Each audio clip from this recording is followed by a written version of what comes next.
அதாவது மேட்ச்சுன்னா இதுதான் என் மேட்ச்சு அப்படிங்கிற மாதிரி ஒரு தரமான சம்பவம் இவங்க ரெண்டு பேர்த்துக்கு மத்தியில் நடந்தது. அது என்னன்னு பார்க்குறதுக்கு முன்னாடி நம்ம சேனலை சப்ஸ்கிரைப் பண்ணிக்கோங்க, கொஞ்சம் சப்போர்ட் பண்ணுங்கள் ஃப்ரெண்ட்ஸ். அதாவது ரஜத் பட்டிதாரா இல்லை ரிஷப் பண்டா அப்படிங்கிற மாதிரி ஆர்சிபி வார்சஸ் எல்எஸ்சி மேட்ச் லக்னோவில் நடந்தது. இந்த மேட்ச்சை பொறுத்த மட்டும் லக்னோ தான் ஃபஸ்ட் பேட்டிங் பிடிச்சாங்க. ஏன்னா ஸ்டார்டிங்கிலே செமையாக பர்ஃபார்மன்ஸ் பண்ணார் நம்ம மிட்டில் மார்ஸ். அதாவது ஒவ்வொரு அடியும் இடி மாதிரி இருந்தது. பவர் பிளேயை யூட்டிலைஸ் பண்ணால் இவர் பண்ணாமல் வேறு யார் பண்ணுவாங்க எல்எஸ்டி டீமுக்காக அப்படின்னு பார்த்தா மிட்டில் மார்ஸு செம்மையாக யூஸ் பண்ணிட்டாரு.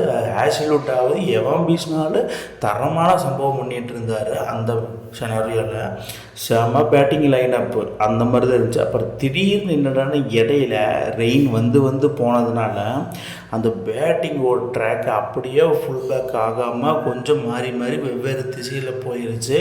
ஸோ இதனால் என்னென்னா அன்எக்ஸ்பெக்டடு ரெயின் தான் சொல்லணும். போர்காஸ்ட் பொறுத்த மட்டும் மேட்ச் ஸ்டார்ட் பண்ணுறதுக்கு முன்னாடி இங்கே ரெயின் வராது அப்படிங்கிற மாதிரி தான் ஒரு எக்ஸ்பெக்ட் பண்ணாங்க.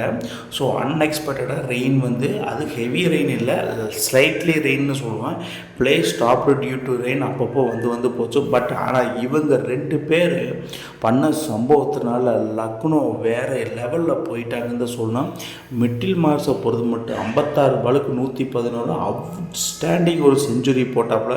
அதாவது சிங்கிள் ஹேண்டடாக 19 ஓவர்ஸை குறைக்கப்பட்டாங்க ரெயின் வந்த காரணத்தினால. சிங்கிள் ஹேண்டடாக மேட்சை கொண்டு போய் செஞ்சுரி போட்டிருந்தாரு மிட்டில் மார்ஸ். ஆனால் கடைசியாக ஒரு 3-4 ஓவர்ஸ் ரிசர்வ் பண்ணிட்டு இறங்கி 10 பாலுக்கு 32 நாட் அவுட்டில் போனார் பார்த்தீங்களா. அந்த இடத்துல very crucial runs for ever அப்படிங்கிற மாதிரி. அதாவது லக்னோ டீமை கடந்த ஒரு 4-5 மேட்சாக தோல்வியே சந்தித்து வந்த நிலையில் இந்த மேட்ச் நம்ம எப்படியாவது ஆர்சிபிக்கு எகென்ஸ்டாக நடக்கணும்.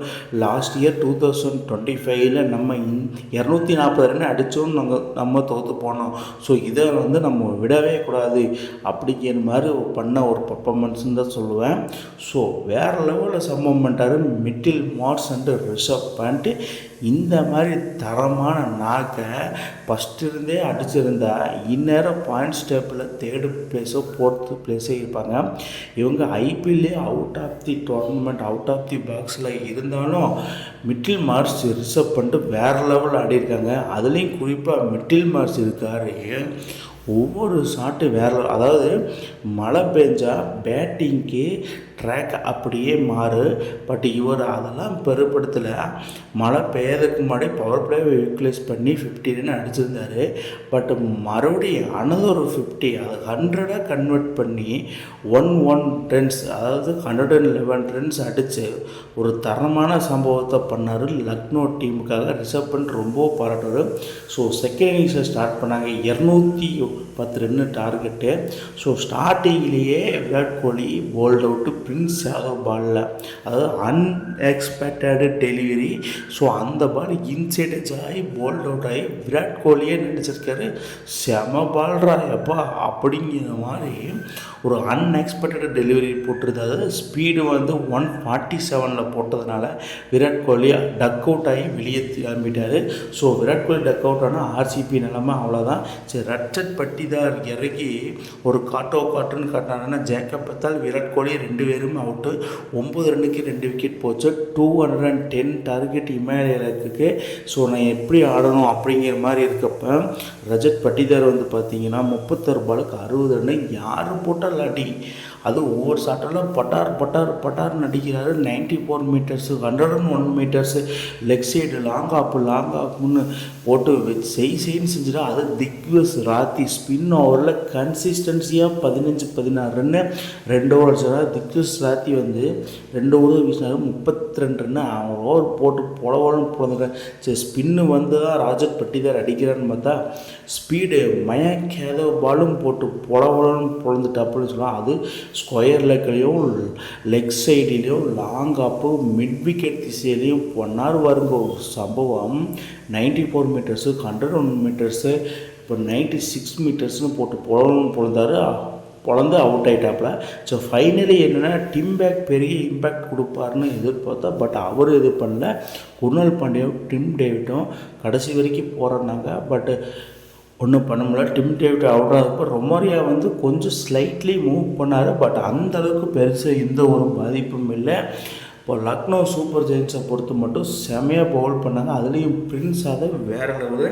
கடைசி ஓவர் வரைக்கும் போச்சு. 6 பாலுக்கு 20 ரன் இருக்கும்போது ஈஸியாக லக்னோவை வந்து வின் பண்ணிட்டாங்க. அந்த வின் பண்ணதுக்கு காரணமே இவர் தான், பிரின்ஸ் யாதவ். 4 ஓவர் பேசி 33 ரன்னை கொடுத்து 3 விக்கெட் எடுத்து, அந்த 3 விக்கெட்டுமே மெயின் விக்கெட்டில் எடுத்திருக்காரு நம்ம பிரின்ஸ் யாதவ். விராட் கோலி, தேவ்தத் படிக்கல் அண்டு ரஜத் பட்டிதார் அப்படிங்கிற மாதிரி செமையான ஒரு தரமான பவுலிங் பண்ணியிருக்கார். இந்த காலத்தில் இந்த மாதிரி ஒரு ஃபாஸ்ட் பவுலர் கிடைக்கிறது கஷ்டம். ஆனால் பிரின்ஸ் யாதவ் நல்லா யூட்டிலைஸ் பண்ணியிருக்காரு நம்ம ரிஷப் பண்ட். ஸோ இப்போ என்னென்னா ஃபைனலி லக்னோ 19 ஓவர் மேட்ச்சு தான். 19 ஓவர் கேமில் 209க்கு 6 விக்கெட்டு இழந்தாங்க. ஸோ 210 ரன் அடித்தா இமாலய டார்கெட்டை நோக்கி போனாங்க. அவங்களும் ஆர்சிபி 19 ஓவருக்கு 203 ரன்னு அடித்து 6 விக்கெட் எழுந்திருந்தாங்க. So finally LSG win by 9 runs. So இதன் மூலிமா என்ன சொல்லுவாருன்னா, ரொம்ப நாளாக அந்த வின்னிங் கேம் வரலின்னு பார்க்கும்போது இன்றைக்கி வந்திருக்குது. அது ஆர்சிபிக்கு அகெயின்ஸ்ட் தான். ஸோ பாயிண்ட்ஸ் டேபிளை பொறுத்து மட்டும் எஸ்எஸ்எல் number 1 position SRH, number 2 position Punjab kings, 3rd பொசிஷனில் ஆர்சிபி, 4th பிளேஸில் ஆர்ஆர். அதே மாதிரி 6th position CSK, 7th DC, 8th KKR, 9th MI, 10th LSG. So இதில் எல்லோரும் 10 மேட்ச் விளையாண்டாங்க. ஸோ ஆர்சிபி இன்றைக்கி வின் பண்ணியிருந்தால் ஸ்ட்ரெயிட்டாகவே ஃபஸ்ட் ப்ளேஸ் போயிடலாம். ஸோ தோல்வியை தழுவிட்டாங்க. எல்எஸ்ஜிக்கு பாயிண்ட்ஸ் டேபிளில் 2 பாயிண்ட்டு. ஸோ ஆர்சிபி இந்த மாதிரி தோல்வியை தழுவாங்கன்னு யாரெல்லாம் எதிர்பார்த்தீங்கன்னு கீழே கமெண்ட் பாக்ஸில் கமெண்ட் பண்ணுங்கள் மக்களே. இந்த மாதிரி இன்ட்ரெஸ்டிங் கிரிக்கெட் வீடியோவை தெரிஞ்சுக்க நம்ம சேனலை சப்ஸ்கிரைப் பண்ணுங்கள், லைக் அண்ட் கமெண்ட் பண்ணுங்கள். மேலும் மேலும் உங்களுக்கு வீடியோ வந்துகிட்டே இருக்கும்.